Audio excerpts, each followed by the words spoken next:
স্বাস্থ্য বিভাগ ৰেলৱেৰ পৰা আহিছে সুখবৰ কিয়নো স্বাস্থ্য বিভাগ ৰেলৱেত মুকলি হৈছে চাকৰি ডিএমই অসমত এপ্লাই কৰা সকলে মিছ নকৰিব আজিৰ এই ভিডিঅ' যথেষ্ট গুৰুত্বপূৰ্ণ হ'ব বয়স যেহেতু 55 বছৰলৈ আপোনালোকে আবেদন কৰিব পাৰিব দৰমহাও ষ্টাৰ্টিংতে ৪৯,০০০ কৈ পাব চেনেলত যদি প্ৰথমবাৰ আহিছে সাবস্ক্ৰাইব কৰি বেল আইকনটো যদি প্ৰেছ কৰি লয় আগলৈ এনেকুৱা ভিডিঅ'ৰ সৈতে চাকৰি সম্পৰ্কীয় আপডেটবোৰ পাই থকাত সহায় হ'ব আপোনালোকে গুগলত ডিসপ্লেত দেখুৱাৰ দৰে assamesjobsnews.blogspot.com এইটো A to Z সাৰ্চ কৰি দিব আমাৰ অফিচিয়েল ৱেবছাইট হয় সাৰ্চ কৰি দিয়াৰ লগে লগে আপোনালোকৰ সন্মুখত এনেদৰে আমাৰ ৱেবছাইটটো মুকলি হ'ব ইয়াতে আপোনালোকে সকলো ধৰণৰ চাকৰি সম্পৰ্কীয় আপডেটবোৰ লোড মোৰত ক্লিক কৰি চাব পাৰে বিভিন্ন ধৰণৰ চাকৰি যিমান ওলাই আছে কেৱল মই লাগতিয়ালখিনিহে ইয়াতে দি ৰাখিছোঁ যেহেতু বিভিন্ন ধৰণৰ বেলেগ বেলেগ ৱেবছাইট বিলাকত বহুত আপডেট দি থাকে কিন্তু মই ইয়াত কেৱল লাগতিয়ালখিনিহে দি ৰাখিছোঁ আপোনালোকে যদি এডভাৰটাইজ আহে বেক কৰি আকৌ ক্লিক কৰিব তেতিয়া এডভাৰটাইজটো নাহে এতিয়া আপোনালোকে চাব পাৰে স্বাস্থ্য বিভাগ ৰেলৱেত 434টা ভেকেন্সি মুকলি হৈছে আৰআৰবি পেৰামেডিকেল ষ্টাফ বুলি কোৱা হয় যাক ইয়াতে আপোনালোকে দেখিছে হোৱাটছআপ আৰু আমাৰ টেলিগ্ৰাম গ্ৰুপৰ লিংকছ দিয়া আছে আপোনালোকে জয়েন হৈ ল'ব যিকোনো এটাত তেতিয়া ডাইৰেক্ট আপডেটবোৰ পোৱাত আৰু বেছি সহায় হয় বন্ধু বান্ধৱীসকল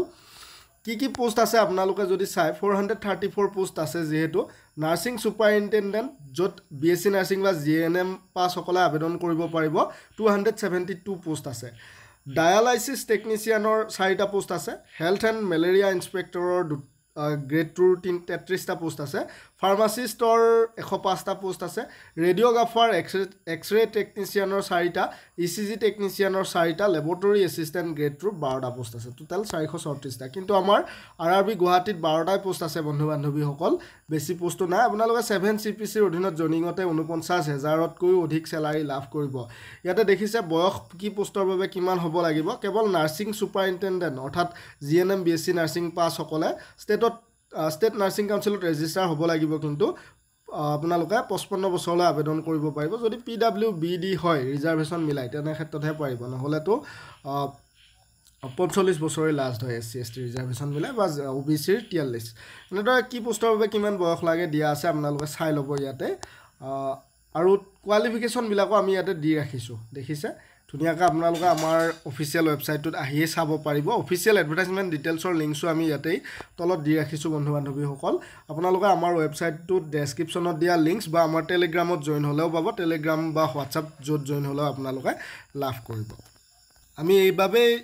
থাম্বনেলত লিখিছিলোঁ ডিএমই অসমত এপ্লাই কৰা সকলে মিছ নকৰিব কাৰণ ডিএমই টেকনিকেলত যিসকলে আপোনালোকে আবেদন কৰে সকলোৱে এইসমূহ পদত আবেদন কৰিব পাৰিব অনলাইন যোগে 8 ছেপ্টেম্বৰ লাষ্ট ডেট হয় এনেদৰে আপডেটবোৰ পাই থাকিবলৈ আপোনালোকে আমাৰ চেনেলটি সাবস্ক্ৰাইব কৰি ল'ব আৰু যদি 10th 12th পাস কোনোবাই ভিডিঅ'টি চাই আছে আপোনালোকে কোনো ধৰণৰ টেকনিক্যাল ডিপ্লোমা নোহোৱাকৈ বা বিএ পাস সকলে আবেদন কৰিব কিন্তু নোৱাৰে স্পষ্ট কৰি দিলো ধন্যবাদ